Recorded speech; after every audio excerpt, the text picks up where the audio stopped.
স্বার্থের আঘাত লাগার কারণে এই যে বিরুদ্ধে আচরণ করে। বিশেষ করে বাংলাদেশে যত মসজিদ আছে, এই মসজিদের প্রত্যেকটা মসজিদে হাতে গোনা 2-1 মুসল্লি থাকে, এরা ইমামদের বিরোধিতা করে। মতে মিলে খাতে নাই, স্বার্থে আঘাত লাগছে, বিরোধিতা করে। কিয়ামতের ময়দানে, বুখারী 619 নম্বর হাদিস থেকে বলতেছি, কিয়ামতের ময়দানে আল্লাহ রাব্বুল আলামিন কিয়ামতের ময়দানে এক শ্রেণীর মানুষকে পা থেকে মাথা পর্যন্ত গাধার আকৃতি দিবেন, গাধা বানাই দিবেন। গাধা যেরকম সেম ওরকম বানাই দিবেন।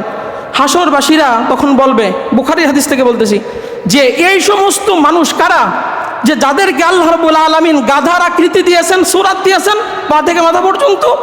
আল্লাহর পক্ষ থেকে জানিয়ে দেওয়া হবে, এই সমস্ত হচ্ছে ওই সমস্ত ব্যক্তি যারা ইমামের আগে নামাজে মাথা উঠাতো, ইমামের বিরুদ্ধে আচরণ করত, গোপনে গোপনে ইমামের ষড়যন্ত্র করত, গোপনে গোপনে ইমামের বদনাম অপরের কাছে যে বলতো। কিয়ামতের ময়দানে আল্লাহ রাব্বুল আলামিন এদেরকে গাধার আকৃতি দিয়ে দেবেন, গাধা রূপে থাকবে।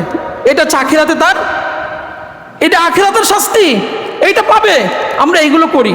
আর ইমাম যদি একটু ছুটিতে বাড়ি যায়, তাহলে দৈনিক বাড়ি যাওয়া লাগে, কত কটু কথা আমরা এই কথা বলি। আমরা যদি বলি, চাচা তোমার ছেলে তো সপ্তাহে 2 দিন ছুটি পায়, 2 দিন আসে, পরিবারের হক আছে না, বউ সালমের হক আছে না? আমরা যদি বলি, চাচা তা হুজুরের তো বউ সালমে আছে, তারও তো পরিবার আছে, নাকি তিনি হিজলা?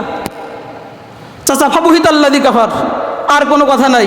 নমরুদকে যখন ইব্রাহিম আলাইহিস সালাম বললেন যে আমার আল্লাহ পূর্ব দিক থেকে সূর্য উঠায়, পশ্চিমে ডুবায়, যদি তুই পারিস পশ্চিম দিক থেকে উঠা, পূর্ব দিকে ডুবা, ফাবুহিতাল্লাযী কাফার। নমরুদ চুপ হয়ে গেছে, আর কোনো কথা নাই। এই জন্য অযৌক্তিক বিনা কারণে আমরা কারোর বিরুদ্ধে আচরণ করব না। তাহলে এই শাস্তিগুলো আমাদের নবীজির পিছনে নামাজ পড়ে, এইটা বলে শেষ। খুব খেয়াল করেন, সূরা তাওবার 80 নম্বর আয়াত থেকে বলতেছি, তাফসীর একটা শোনেন। নবীজির একজন মুসল্লি মারা গেল, নবীজির পিছনে নামাজ পড়ছে, তারাবি পড়ছে, ইফতারি করছে। সূরা তাওবার 80 নম্বর আয়াত থেকে বলছি, নবীজি তার জানাজা পড়তে যাবেন, পথিমধ্যে হযরত ওমর রাদিয়াল্লাহু তাআলা আনহু জামা টেনে ধরলেন, ইয়া রাসূলুল্লাহ আপনি এই ব্যক্তির জানাজা নামাজ পড়তে পারবেন না। কেন? আপনার মুসল্লি ঠিকই, কিন্তু গোপনে গোপনে আপনার বিরুদ্ধে আচরণ করতো, আপনার বদনাম মানুষের কানে কানে যে বলতো। নবীজি বলেন, আল্লাহ তোমাকে হুকুম দেন নাই? নবীজি গেলেন, নিজের জুব্বা দিয়ে তাকে কাফনের কাপড় বানাই দিলেন, মুখের লালা নবীজি দিলেন, নবীজি তার জন্য দোয়া করতেছেন। ইতিমধ্যে আল্লাহ রাব্বুল আলামিন সূরা তাওবার 80 নম্বর আয়াত নাজিল করে দিয়ে বলেন, ইন তাস্তাগফির লাহুম 70 মাররা, ও নবী একবার না 70 বার যদি আপনি আপনার এই মুসল্লির জন্য দোয়া করেন, আল্লাহ একে মাফ করবে না। কারণ আপনার পিছনে নামাজ পড়তো, কিন্তু এ আপনার বিরুদ্ধে গোপনে গোপনে আচরণ করত, গোপনে গোপনে যে মানুষের কাছে আপনার সমালোচনা করত। এরকম আছে না, সমাজে আছে না? এই জন্য সম্মানিত ভাইরা আমার, সময় কম থাকার কারণে আমরা সম্পূর্ণ বলতে পারলাম না।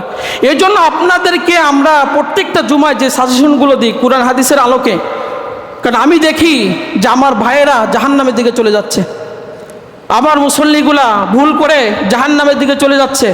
আমরা এখানে বসে বসে আল্লাহ তাআলা নবীর মাধ্যমে সতর্ক করছেন, নবী নেই, এখন আমাদের মাধ্যমে আপনাদেরকে কি করতে হয়, ইসলামের বিভিন্ন বিষয় এক একটা জুমায় স্বল্প সময় আমরা আলোচনা করে থাকি, যাতে আমরা সতর্ক হই। কারণ মরে তো যেতে হবে, দুনিয়ার থেকে চলে কবরে আমাদের যেতে হবে। আমরা যেন ঈমান আমল ঠিক করে কবরে যেতে পারি।